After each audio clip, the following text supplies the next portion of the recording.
It's pretty fair to say that the Russians have had a very bad week. An F-16 just shot down a Su-35. That's a fourth-gen jet shooting down a fifth-gen $85 million Russian jet. Okay, and it happened over Russian airspace, and it happened on the tail of what just happened with the Crimean Bridge and Operation Spiderweb. So it's a bad week for the Russians. Okay, so what happened here? And this is hardly the only story here. It's not that this is the only thing going on. It's just that this was so unusual that it headlined. The Ukrainian Air Force reports it has shot down a Russian Su-35 fighter jet in the Kursk direction this morning. Russia doesn't even have, this is Igor Shushko making this comment. I think he's spot on. Russia doesn't even have aerial superiority over its own airspace, and let that sink in. Now, they do have enough that they can, generally keep the Ukrainians from coming and pummeling them. So they stay within Russian airspace, fire the rockets, and then they retreat before they can get anywhere close to being shot down, usually. Ukrainian Air Force shot down a Russian Su-35 fighter jet, $85 million worth, in Kursk region on June 7th, presumably with an air-to-air missile. Okay, armed forces have released the footage showing the Russian Su-35 jet burning after being shot down this morning. So, yeah, it's a thing.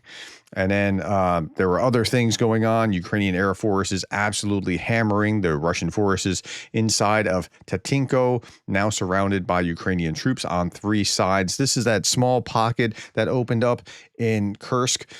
Here we see Ukrainian F-16s, MiG-29s, Su-27s drop a mix of U.S. and French-supplied precision-guided bombs on Russian positions. So that's what's happening in this image here. Now, at the same time, remember, it's been a bad week, and after Operation Spiderweb, for retribution yesterday, they had to use two 160s as part of that because they didn't have enough 295s. But Russia just moved a Tu-160 bomber 6,600 kilometers from Ukraine to the east coast of Russia near the U.S., 500 kilometers from the U.S. It did so after Ukraine's June 1 drone strike wrecked 41 aircraft. The $7 billion loss forced Moscow to pull surviving jets to the edge of Alaska. Get this. So the safest place for the Russians is the border with the United States. Like, doesn't that just like almost hurt your head to even hear me say that? Russian Air Force related fighter bomber a channel fighter bomber, it's a very pro-Russian account, confirmed the loss of that Su-35S in the Kursk region. The pilot was apparently rescued. Now, there's some other things, like here's some images from Operation Spiderweb. Ukraine's SPU has published a full video recording one of the drones flying to hit a Russian Tu-22M strategic bomber in the Belaya air base close to Irkutsk, Russia, in Siberia. Okay, so I want to show you two things. I want to show you when it's lifting off out of the truck and heading that direction, and then I want to show you when it's getting close. So here, we'll start here where it's just lifting off out of the truck. That's inside the truck, zzz, like it goes up and starts heading toward the smoke, right? This is only 2 minutes. And in 2 minutes, it can get, well, I mean, it might have sped something up for the sake of the video, but it's moving pretty rapidly toward the direction. And then let's move over here, and it can get within sight and see what's going on and find its target and hit its target. Like this, like it was like shooting fish in a barrel for these drones, right? Nothing to stop them, no real defense. Yeah, and here it is locating its target and coming down at its target. That's pretty amazing what was just happening. Okay, now Engels, Russia, yesterday afternoon, that was still burning after Ukraine hit Engels yesterday as part of the counterpunching that was going on. Okay, let's see what was going on day over day. 1,120 Russians off the battlefield, 15 tanks, 52 armored fighting vehicles, 56 artillery systems, 166 vehicles and fuel tanks. That's high. And usually this number being high is correlated with this number being lower, but it's not. And so part of that is when this isn't going on, they go after they use the drones to go after the vehicles and fuel tanks. That's what I have observed over time. Andrew Perpetua said the number of Russian KIA that we see now is significantly lower than the peak that we saw over the winter, but it's also significantly higher than we saw last year. But it's not as high as you might think. This is, again, killed in action that he can identify. So we've gone to 50 to 70 per day to 100 to 150 per day to 80 to 100 per day. So now, again, you see how many casualties, 1,100, and maybe there's going to be maybe 100 or so. So, but that's only that he can identify for sure. That's not what's actually happened. It's going to certainly be much larger than that. But you do see that in October, December, or October, November, December, January, it was kind of peaking and then it kind of fell down. Okay. Putin's forces once again launched night attacks on sleeping Ukrainians, firing 206 drones and missiles of various types. Okay, Russia shot those drones, and Ukraine's Air Force shot down 174 of those 206 drones and missiles. That's good, but some get through, and here's what happened. 215 drones and missiles. Ukraine shot down 87 Shaheds, 6 KH-59-69 guided missiles, 1 Iskander, 80 drones were jammed, and it hit 10 locations across the country. But even though it hit 10 locations, it really, really, really hit Kharkiv. It hit Kharkiv hard. 53 Shahed drones in Kharkiv, 2 missiles, 4 guided bombs, killing 3 people, injuring 17 others, according to the mayor of Kharkiv. Kharkiv faces deadliest airstrike since the full-scale war began. Russia launched 53 Shahed drones, 4 KABs overnight, and yeah, you can see the same thing. Ukrainian drones attacked Smolensk, so Ukraine's hitting back, hitting Smolensk. Explosions were heard and smoke has risen in a certain area. It's still not known. And I was looking at this and I was like, last night they weren't doing a whole lot, but today they were. I just checked this just before I shot. Like okay, my routine is like I'll look at things at night just before I go to sleep. First thing when I wake up in the morning, I'll gather more data, and then I'll put my video together. And then the last thing I do usually before I put the video up, unless I'm really, really pressed for time, is I'll go back and I'll start searching for anything I might have missed. Well, since I started putting stuff together, this came out.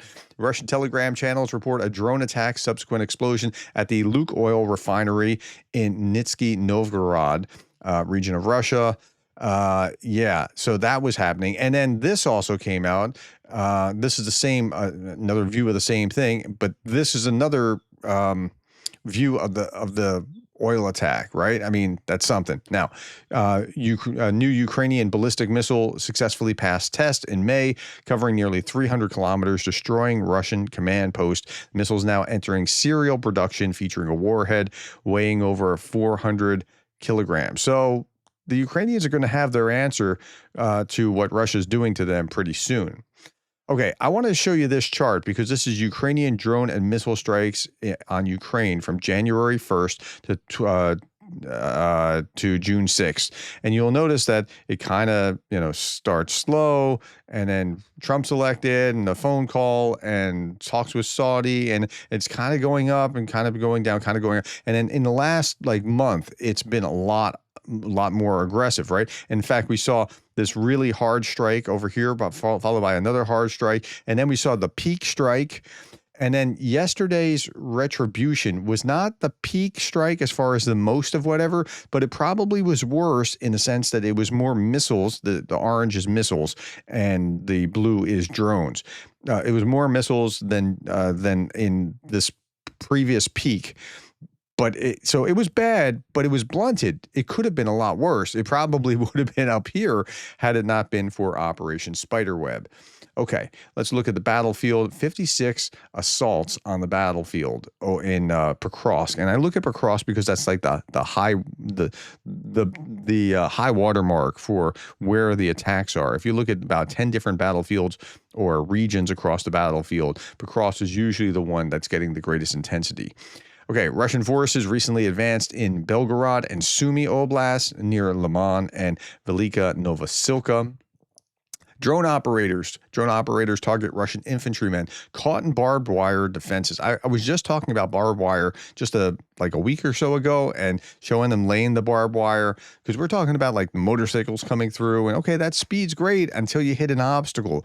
Here's infantrymen hitting this obstacle while barbed wire alone can't stop an assault. It slows down advancing troops and buys critical time, including for drone operators to identify and eliminate targets. So yeah, I mean, that'll happen. And especially with drones now, like barbed wire it's going to be like the kiss of death. Like you just can't, you have to keep moving faster or the drones are going to get you. Okay, now what else is going on? 125,000 Russian troops near Sumy and Kharkiv. This is the Russians' plan moving forward. They've taken 4 villages. They've taken in 10 days. Putin eyes full control of Donetsk. Konstantinivka is next. Europe better wake up. It's now or never. Stop begging Washington and start leading. Okay, so this is Putin's plan to deliver a killer blow to Ukraine with their summer offensive. Just keep pressing in certain areas. The ISW talks about this. A senior Ukrainian official reported that the Russian military intends to seize half of Ukraine by the end of 2026.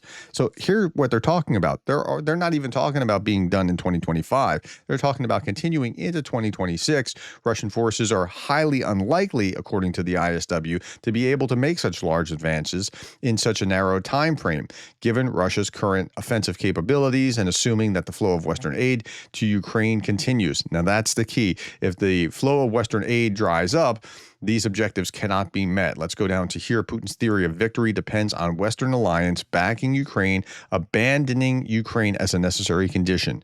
If the Western alliance abandons Ukraine, then all bets are off.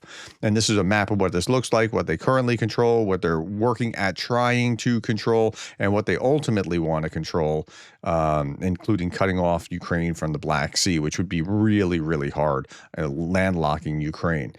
Okay. Now, Andrew Perpetua again. It's funny how people who said North Korea sending troops into combat would lead Ukraine to surrendering within 4 to 6 months. By the way, it's 8 to 9 months ago, so they're now saying X, Y, and Z will lead to Ukraine surrendering in a few months, and they predict surrender every few months forever. Yeah, and there are certain people that keep doing this. Scott Ritter saying, Putin's about to hammer them. It's about to be over. It's Ukraine's finished. Like, yeah, okay. Every week for the last, I don't know how many weeks this is now. We're almost to 1,200 days.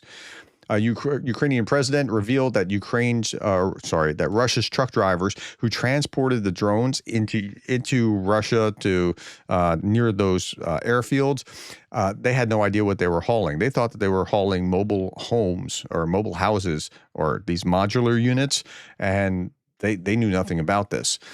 French Armed Forces Minister has announced that a major French car maker will partner with French Defense SME to set up drone production lines on Ukrainian soil. So that's good. Every little bit of that is going to move the ball forward for Ukraine. Border guards from the Steel Border Brigade struck Russian positions on the Kursk front. Here's operators of the Vampire UAV delivering precise hits on 3 shelters. And it is pretty impressive what they're able to hit, right? Yeah, the drone warfare is like the big story here. Operators of the 14th Separate Regiment use a Switchblade 600 loitering munition to destroy a Russian Buk M3 air defense system. I guess the thing that I find so interesting about drones is how asymmetrically it takes the advantage away from Russia and gives it back to Ukraine. It's not that Russia can't do it back to Ukraine, but it's just if you're being overpowered, like if you have lots of tanks and we don't, and we have drones and we can destroy lots of your tanks, that really levels the playing field significantly, and that's what drones have done. Secrets of using FPV drones: find a gap in the anti-drone net, find a target, and then destroy. Here's what it looks like. Yeah. Okay, we're going to stop right there. All right, interceptor drones versus Russian Molina strike drones in the skies over Ukraine, and they remain ours. So now there's a new innovation in drone warfare, and that's intercept. Well, it's not totally new, but the latest kind of thing that they're building in a significant way is interceptors that just fly and just target, and they're just locked on to knock out Russian drones, and that's going to be a prodigious industry moving forward. I don't want to skip over. Well, yeah, I mean, it's just as the switchblade hitting the buck system. And then finally, I'll leave you with this. The most longed for words in Ukraine, I'm home. Look at the excitement. All right, my friends, thank you for your time. Thank you for the likes, the shares,